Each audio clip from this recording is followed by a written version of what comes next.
Thank you very much, Mr. Chairman. I appreciate the opportunity to work with you on this critically important bipartisan topic. Exploring incentives that encourage local economic growth is incredibly important as we begin to consider extending Republicans' 2017 tax law, the Tax Cuts and Jobs Act.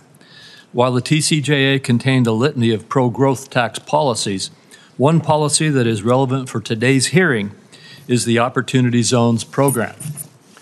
Opportunity zones have demonstrated notable success in driving investment into distressed areas.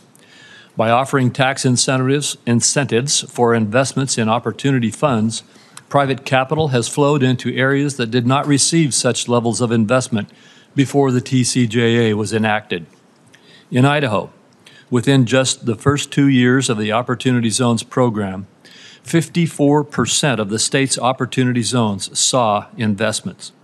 According to the Joint Committee on Taxation, by the end of 2022, Idaho had received $130 million in Opportunity Zone investment. Without the TCJA, these investments may have remained on the sidelines. Across the country, investments are being made in rural areas and economically distressed communities that need it the most. According to research conducted by 2 Treasury Department economists and compiled by the Economic Innovation Group, in the first 2 years of the program, the average opportunity zone that received investment was in the 87th percentile of poverty, 81st percentile for average median household income, and the 80th percentile for unemployment.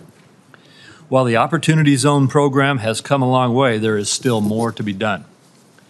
Senator Scott continues to be a leader on this issue, just as he was when we were writing the TCJA, and he and Senator Booker previously introduced legislation to extend and improve the program, including by requiring reports so Congress can monitor how investments in opportunity zones are working. One of our witnesses today, Shay Hawkins, was a member of Senator Scott's staff in 2017. He was instrumental in developing the Opportunity Zones program, and he's here today to share his expertise as president of the Opportunity Funds Association. Mr. Hawkins, I look forward to hearing from you today about how improving and extending the program will ensure that private investment continues to flow to distressed communities. Opportunity zones, the new markets tax credit, the historic tax credit, the tax-exempt bonds, and the low-income housing tax credit all spur local economic development, and we can see tangible results in communities around the country.